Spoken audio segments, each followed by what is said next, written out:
Olá! No vídeo de hoje eu vou falar sobre densidade e viscosidade atmosféricas e suas aplicações na aerodinâmica.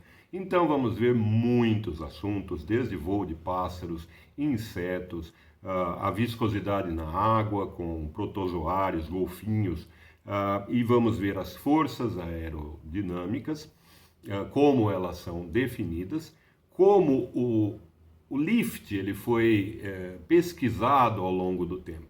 O lift até hoje não tem uma teoria exata, única, que o descreva. Então é um assunto bastante interessante. Fique com o vídeo e nos vemos no final. Antes de entrar no assunto, vamos a um esclarecimento inicial. Na média de 36 mil pés de altitude, aproximadamente 11 quilômetros, inicia-se a tropopausa, uma camada isotérmica em que a temperatura se estabiliza. Essa camada vai até cerca de 20 quilômetros, veja na figura ao lado a seta vermelha.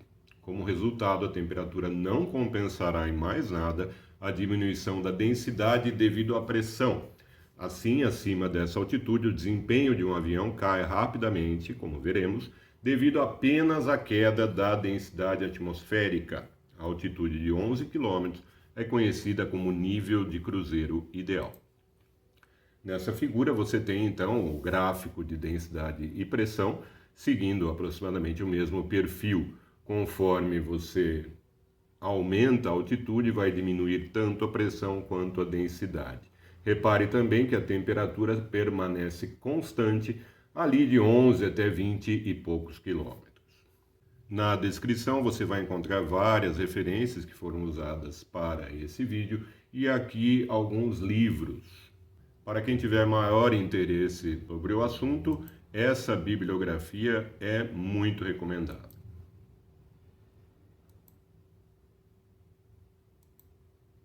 E o que é a viscosidade? É a propriedade associada à resistência que o fluido oferece à deformação por cisalhamento, causada pela movimentação de camadas sobrepostas.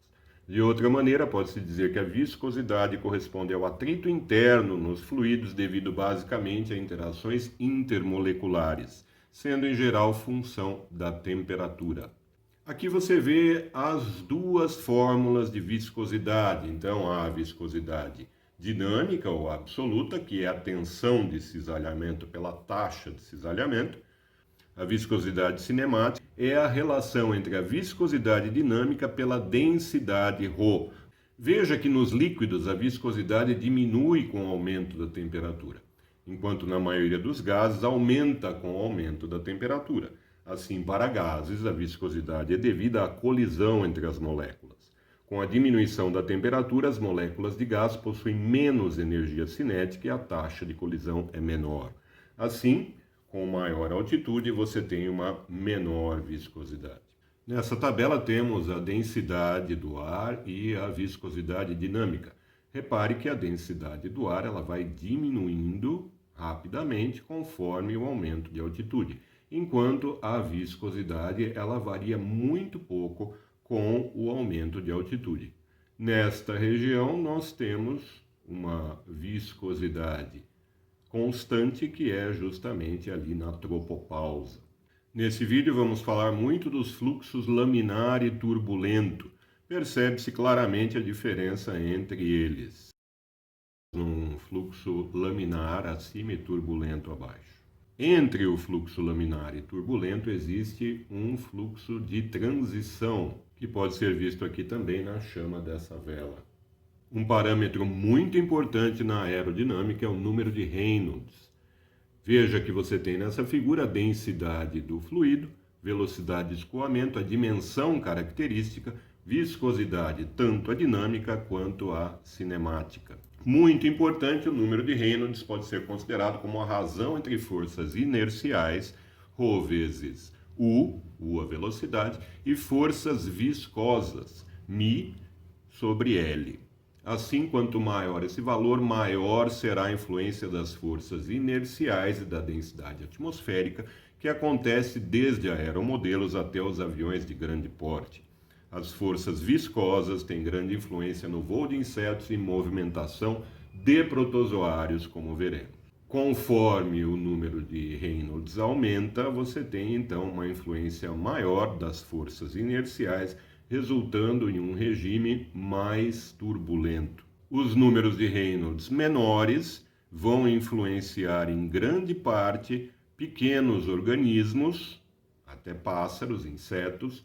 Veja que em aeromodelos ou em aviões você tem grandes números de Reynolds, o que significa que a influência da viscosidade é bem menor. O movimento da asa de um inseto consiste em duas fases translacionais, o movimento descendente e o movimento ascendente, separada por duas fases rotacionais. Então, os insetos, para vencer a viscosidade, usam esse movimento de remada.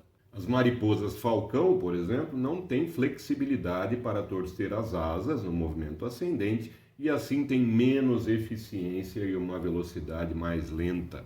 Veja que as franjas das asas dos insetos também ajudam muito a vencer a viscosidade do ar. Essa ampliação mostra as franjas de uma mariposa de pluma branca. E aqui, asas ampliadas dos mosquitos culex, que têm estruturas semelhantes. Tanto aves quanto insetos se baseiam numa oscilação assimétrica para gerar a força de sustentação, como visto nesse estudo. Veja que aqui à esquerda, se houvesse uma simetria, você tem 4 jatos que se cancelam e a resultante é 0. Quando se quebra a simetria do bater de asas, você tem 2 jatos para baixo que vão gerar uma reação para cima, que é justamente a sustentação da ave. Aqui o mecanismo de remada feito por um beija-flor. O vórtice de borda anterior ou de ataque é uma solução convergente para alta sustentação em vários organismos. Então, desde uma semente até os pássaros, morcegos, todos usam esse tipo de mecanismo para conseguir a sustentação no voo. Para a aerodinâmica é muito importante o estudo de vórtices. Então, nesse experimento, rastrearam o movimento de bolhas de sabão cheias de hélio enquanto eram deslocadas por aves de rapina em voo. Em relação à hidrodinâmica, você tem que, para navios muito grandes ou organismos como baleias, o número de Reynolds é muito alto, então a ação viscosa é bem menor. Para bactérias e protozoários, o ambiente é extremamente viscoso, dado o baixíssimo número de Reynolds. O organismo mais rápido do mundo, o Spirostomum ambiguum, se move usando pequenos cílios, mas quando a célula é surpreendida, este minúsculo organismo unicelular irá contrair-se até menos da metade do comprimento do seu corpo em menos de 5 milissegundos, atingindo quase 14 vezes a aceleração da gravidade, 14 Gs. Repare que essa imagem está 500 vezes mais lenta. Essa aceleração é forte o suficiente para gerar uma explosão de vórtices que supera o amortecimento natural do ambiente viscoso. Dentro de suas colônias, eles usam essa contração para enviar sinais hidrodinâmicos aos vizinhos, que os retransmitem ao restante da colônia e liberam toxinas contra um intruso. Veja como eles passam os sinais hidrodinâmicos e todos na colônia reagem, provocando uma reação em cadeia. Uma grande parte da colônia, então, vai se contrair em resposta a esses estímulos hidrodinâmicos. Pequenos organismos vivem em um mundo dominado pela viscosidade. Agitar um apêndice para frente e para trás não levará a lugar nenhum. Os fluxos laminares viscosos são reversíveis, o que significa que um golpe de força para trás é simplesmente desfeito por um golpe de recuperação para frente. Em vez disso, micro-organismos como o paramécio são cobertos por minúsculos cílios que batem assimetricamente. Eles se estendem por todo o comprimento durante o golpe de força, mas permanecem dobrados durante o golpe de recuperação para frente. Essa assimetria garante que eles movam mais fluido para trás do que para frente, permitindo assim que o paramécio progrida. Golfinhos podem atingir uma velocidade de até 60 km por hora.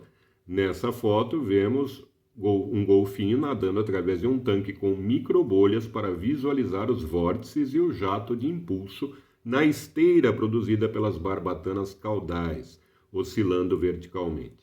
O cinza escuro corresponde à rotação positiva ou anti-horária e o cinza claro indica a rotação negativa no sentido horário. As setas pretas indicam o fluxo do jato entre os vórtices. O estudo de vórtices, como disse, é extremamente importante para a aerodinâmica. O fluxo de ar da asa deste avião agrícola torna-se visível por uma técnica que utiliza fumaça colorida subindo do solo. Nesse experimento, vemos a formação de vórtices e a corrente descendente criada por esses vórtices. Os vórtices formados por grandes aviões podem afetar a estabilidade de outros aviões próximos. Os vórtices se tornam menores com o uso de winglets, justamente aquela dobra na ponta da asa. Nesse gráfico, vemos também o número de Reynolds muito alto para dirigíveis, as companhias aéreas, planadores, a aviação em geral, aviões militares. Então, para todas essas aeronaves, o número de Reynolds sendo muito alto, a influência da viscosidade é muito pequena. Sobre um avião atuam essencialmente essas 4 forças: a sustentação, tração, peso e o arrasto. A sustentação é definida como a componente da força aerodinâmica que é perpendicular à direção do fluxo, e o arrasto é a componente que é paralela à direção do fluxo. Veja aqui em mais detalhes uma asa com ângulo de ataque, corda, linha de curvatura média, máxima espessura, flecha, intradorso. Veja com atenção o bordo de ataque, a frente da asa e o bordo de fuga na parte de trás. Vamos ver agora a pesquisa feita sobre a sustentação, o lift, que começa com Sir George Kelly, nascido em 1773, e escreve em 1809 um importante artigo sobre a navegação aérea. Então, há muita teoria envolvida na sustentação. Por que os aviões voam? Por que eles se sustentam no ar? Sir George Kelly já fala sobre a diferença de pressão entre a parte inferior e superior de uma asa. O teorema de Bernoulli afirma que quando a velocidade de um fluido aumenta, a pressão diminui e vice-versa. Não considera-se aqui a viscosidade. Muito importante lembrar que é incorreta a teoria do trânsito de tempo igual. Isto é, as moléculas que chegam juntas ao bordo de ataque não chegarão juntas ao bordo de fuga. E que por essa razão as moléculas que passam pela parte de cima seriam mais rápidas. Está incorreta essa teoria. Então veja que as moléculas que chegaram juntas aqui ao bordo de ataque não chegam juntas ao bordo de fuga. As moléculas da parte de cima, elas chegam muito antes, como pode ser visto também nessa imagem. Na teoria do lift, pode-se usar também a conservação do momento de Newton. Então, quando a asa acelera o ar para baixo, uma força igual e oposta a acelera para cima. Muito importante na teoria do lift é o ângulo de ataque. Quanto maior esse ângulo, mais rápido o ar passa por cima da asa. Aqui a fórmula da força de sustentação, o lift, um coeficiente que depende do formato da asa e do ângulo de ataque. O ângulo de ataque é até mais importante para o lift do que o formato da asa. A densidade, que vai aparecer em inúmeras fórmulas aqui nesse vídeo, a velocidade e a área da superfície da asa. Nesse artigo muito importante, 1 entre dezenas, o autor conclui que o coeficiente de sustentação diminui com a densidade. Para a explicação da força de sustentação, o lift, pode-se usar então as leis do movimento de Newton, a conservação do momento, a equação de Bernoulli, que é derivada considerando a conservação da energia, e ainda as equações de Euler, onde há a conservação de massa, momento e energia de um fluido, desprezando os efeitos da viscosidade do ar. E, finalmente, as equações de Navier-Stokes, que inclui também a viscosidade. Ainda não existe uma explicação única que satisfaça todos os requisitos para a força que mantém os aviões no ar. O tema é discutido até hoje, como vocês podem ver nesse artigo de 2022. Um dos maiores avanços na aeronáutica ocorreu na década de 1920, quando o Comitê Consultivo Nacional para a Aeronáutica, NACA, nos Estados Unidos, construiu o que chamou de túnel de vento de densidade variável. Você vê aqui os vários tipos de asas estudados pelo NACA. Temos ainda o túnel de turbulência de densidade variável do Instituto Max Planck, da Alemanha, em que a pressão pode ser ajustada entre 1 milibar e 15 bar. O gás circulante pode ser filtrado para partículas menores que 1 micron. No túnel de vento de baixa densidade da Universidade de Oxford são simulados fluxos rarefeitos de alta altitude. Estas instalações operam com vazões de massa muito pequenas e com bombas de vácuo de grande capacidade. Vamos ver agora a importância da viscosidade na camada limite.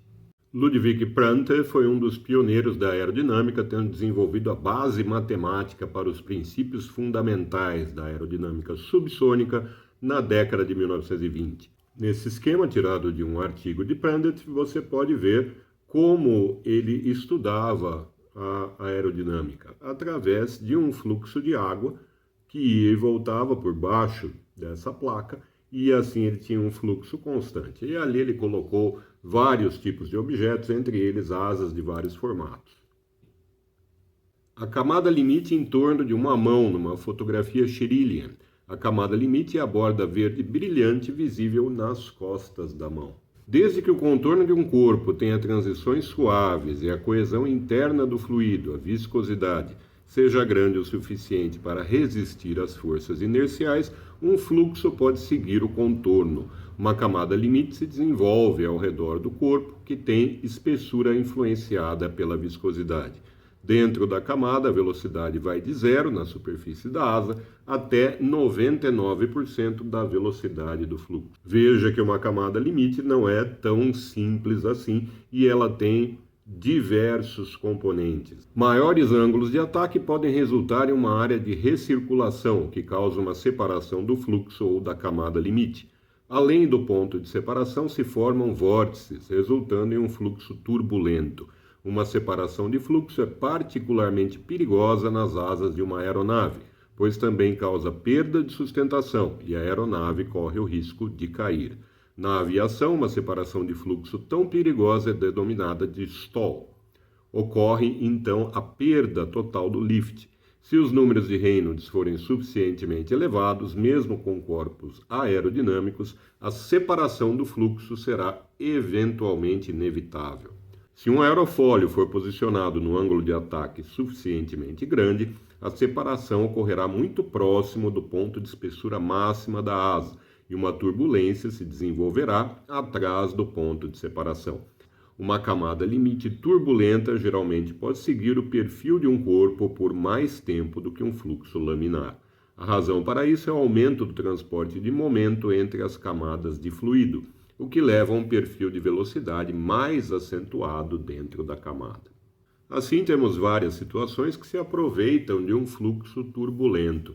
Por exemplo, os sulcos na bola de golfe causam vórtices e levam a esse fluxo ao redor da bola. Uma bola com sulcos terá assim mais sustentação do que uma bola lisa. Sem os sulcos, a trajetória é parabólica, ela atingiria sua altura máxima mais cedo e voltaria ao solo. Com os sulcos, a sustentação permite que a bola de golfe continue subindo. Para um estudo mais detalhado, deve-se considerar também o efeito Magnus. Essa trajetória à direita é chamada de ímpeto. Outra maneira de se aproveitar de fluxos turbulentos são os chamados turbuladores, geradores de vórtices nas asas das aeronaves. Palhetas pequenas são montadas na asa que criam uma transição de um fluxo laminar para um turbulento. A camada limite turbulenta, que permanece por mais tempo na asa, não apenas reduz o arrasto, mas também o risco de stall. Essa técnica usa, então, uma turbulência controlada. O fluxo turbulento pode ser evitado com atuadores de plasma. Você tem um artigo bastante interessante sobre o assunto na descrição do vídeo. Aqui com o plasma ligado e o plasma desligado. Nas aeronaves pode ocorrer também a linha de vórtices de Kármán, que é uma separação periódica do vórtice em torno de um corpo com alto número de Reynolds. Aqui, vórtices de Kármán e vapor de benzeno gerados pela ponta de uma asa em um túnel de vento. Vórtices de Kármán podem ser formados também em nuvens, inclusive na atmosfera de Júpiter. Em um dos experimentos de Prandtl, o vórtice inicial na borda de fuga, visualizado por ele em 1934, usando um fluxo de água e partículas de alumínio. E aqui vemos em um dos experimentos de Prandtl os dois vórtices, o starting e o stopping. Acelerando e parando a asa, ele conseguiu esse resultado. Aqui a simulação de um starting vortex usando dinâmica dos fluidos computacional, uma ferramenta importantíssima de uso na aerodinâmica. Esta imagem também feita com CFD e esta também, para fazer as simulações das turbulências em um avião. A partir dos trabalhos pioneiros de Lanchester surge um dos teoremas mais importantes para a explicação do lift, que é o teorema de Kutta-Joukowski. É definida, antes de tudo, uma circulação gama maiúsculo, que é uma integral de linha no caminho fechado em torno da asa. Veja que você tem, então, apenas o fluxo, que somado a apenas a circulação vai formar o fluxo ao redor da asa. O lift será, então, a densidade do ar vezes a velocidade vezes a circulação. Está implícita a viscosidade justamente na condição de Kutta, que é um fluxo suave no bordo de fuga. Para entender o teorema de Kutta, precisa saber que vórtices opostos giram em sentidos contrários, por conta da conservação do momento angular. Temos então o bound vortex. Deve ser lembrado que a circulação ao redor da asa não é como um anel de fumaça. Ainda não confunda vórtex com turbulência. Então, a velocidade do fluxo na borda externa da camada limite, aqui, é muito maior do que perto da superfície da asa, onde é praticamente zero, aqui. Isto por conta justamente da viscosidade. Então, o fluxo que passa pela asa pode ser decomposto em um fluxo uniforme com velocidade U, a velocidade do ar, e uma circulação ao redor da asa com velocidade V. A área sombreada, aqui à direita, indica ar que recebe um impulso descendente. Linhas tracejadas e vórtices não sombreados indicam eventos futuros, essa parte à esquerda da figura. Então, isso só acontece quando o avião estiver parando. Você tem o vórtex de parada, que será oposto ao vórtex de começo, de partida. Mas no voo vamos considerar apenas essa parte aqui à direita. Então o vórtex de partida é oposto ao bound vortex. E os dois vórtices de ponta de asa aqui são opostos e giram também em sentidos contrários. Então, a velocidade do ar acima da asa será a velocidade do ar mais a velocidade da circulação. Então, aqui acima da asa eu tenho U mais V. Abaixo da asa eu tenho a velocidade do ar, U, menos a velocidade da circulação gama, U menos V. Então, uma velocidade maior acima da asa, uma velocidade menor abaixo da asa, que vai provocar a diferença de pressão que está em toda a teoria do lift. É claro que o teorema de Kutta-Joukowski foi muito criticado. O artigo que eu achei mais pertinente para essas críticas está na descrição desse vídeo.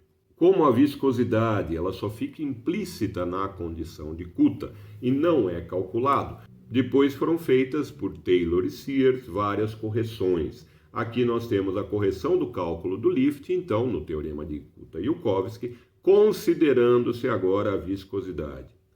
Este daqui seria o termo que corrige o lift, mas veja que ele também está em função da densidade do ar.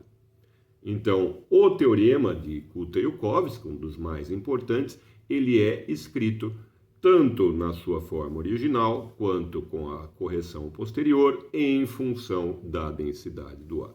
Vamos ver agora o arrasto, bastante importante também. O arrasto total é dividido, os mais importantes são o parasitário, induzido e os de fricção e pressão. Há ainda arrastos de interferência, este arrasto aqui de onda, ele só é considerado quando você estiver com uma aeronave acima da velocidade do som. Vão ocorrer ondas de choque que causarão arrastos também. Então, veja que para esses dois, o arrasto de fricção é proporcional à viscosidade. Como o ar tem uma viscosidade baixa e constante na tropopausa, este arrasto de fricção, que é ao longo da superfície, será muito menor que o arrasto de pressão, que é contra a superfície. E este arrasto de pressão, ele depende da densidade do ar. Logo, a densidade do ar, ela vai ser muito mais importante para o arrasto do que a viscosidade. E aqui uma representação com os vários tipos de arrasto e suas divisões. Nessa figura você está vendo os vários arrastos em função da velocidade do ar. Então o arrasto induzido ele é proporcional a 1 sobre v quadrado, enquanto o parasitário é proporcional a v quadrado. Esta linha vermelha é justamente o arrasto total, que vai ser o resultado de todos os outros arrastos juntos. Então já vimos no começo do vídeo que dentro da troposfera a temperatura será constante e haverá mínimas alterações na viscosidade, já consideradas nos coeficientes CL e CD. Variações de lift e drag vão acontecer em função de diferenças de pressão e logo de densidade. A sustentação, L, e o arrasto, D, dependem linearmente da densidade do fluido. Reduzir pela metade a densidade, reduz pela metade a sustentação. Reduzir pela metade a densidade, reduz pela metade o arrasto. Veja que as duas mais importantes forças aerodinâmicas, o lift e o drag, eles são proporcionais à densidade do ar. Conforme aumenta-se a altitude, então você vai ter muitas alterações tanto na sustentação quanto no arrasto. A compressibilidade também é muito importante para a aerodinâmica. Ela será usada para aeronaves que estiverem acima da velocidade do som. Então a velocidade do ar é a velocidade da aeronave em relação ao ar circundante, enquanto o número de Mach é a razão entre a velocidade do ar e a velocidade do som no ar. A partir de Mach 1, o ar se torna mais compressível e é importante escrever muitas equações que descrevem o fluxo em termos desse número e não em termos de velocidade. Uma imagem das ondas Mach geradas por uma aeronave em voo supersônico foi obtida aqui usando um sistema Shirilian. Aqui você tem o cone que forma uma aeronave quando está num voo acima da velocidade do som. E esse cone sendo formado aqui várias vezes pela aeronave. Por que a velocidade do vento é maior em grandes altitudes? Uma dúvida muito comum que as pessoas têm. Coloquei aqui o manual de pilotos da Força Aérea Americana, que diz o seguinte: por conta justamente da queda, da diminuição da pressão e da densidade é que ocorre a maior velocidade do ar em maiores altitudes. Esse aumento de velocidade vai ser de 1 a 2 nós, que corresponde aproximadamente a 4 km por hora para cada 600 metros. Então, também é por conta da diminuição da densidade do ar que o ar fica mais rápido, que os ventos são mais rápidos em grandes altitudes. Vamos ver agora sobre o desempenho de um avião. Então, teto de serviço e absoluto. Quanto mais alto a aeronave sobe, menos ar encontra. O ar é necessário para que os aviões tenham sustentação. O teto de serviço é a altura na qual a taxa máxima de subida é de aproximadamente meio metro por segundo, ou da ordem de 2,5 metros por segundo para aeronaves a jato. Teto absoluto é a altura na qual a taxa de subida é reduzida a zero. Então aqui você tem um exemplo para o Airbus A320. À esquerda na imagem, aqui o gráfico com o teto teórico, que é o teto absoluto, e o teto de serviço. Veja que a taxa de subida é PA menos PR por W. onde W é o peso, PR a potência necessária e PA a potência disponível. Envelope de voo é o gráfico que representa os limites da velocidade e altitude reais da aeronave. À esquerda do gráfico temos a curva da velocidade de stall, esta em azul. À direita, a curva do número Mach crítico, esta em vermelho. Essas curvas se cruzam em uma altitude superior à máxima permitida para a aeronave, o canto do caixão, este aqui. Quanto mais alto, ar mais rarefeito e maior a velocidade da aeronave para manter a sustentação. Assim, a velocidade de stall aumenta com a altitude. Aqui um exemplo de envelope de voo. Aqui à direita você vê a velocidade, o stall, em função da densidade atmosférica. Velocidade mínima. O envelope de voo é definido para as combinações de velocidade e altura nas quais o avião pode voar normalmente. A velocidade mínima em função da densidade será peso da aeronave, da densidade da superfície da asa e do coeficiente de sustentação CL. E o thrust, que é a força que impulsiona a aeronave. Veja que esta força também depende da densidade do ar. Quanto menor a densidade do ar, menos força você tem. A viscosidade terá influência significativa em pequenos valores para o número de Reynolds, o que afeta o voo de insetos e pássaros.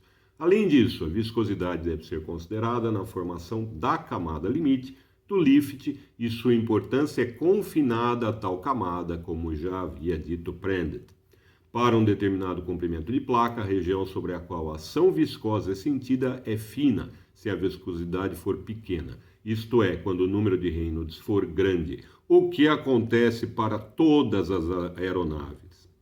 Essa fina região afetada pela viscosidade é chamada de camada limite. Fora da camada limite, o fluxo é praticamente não viscoso.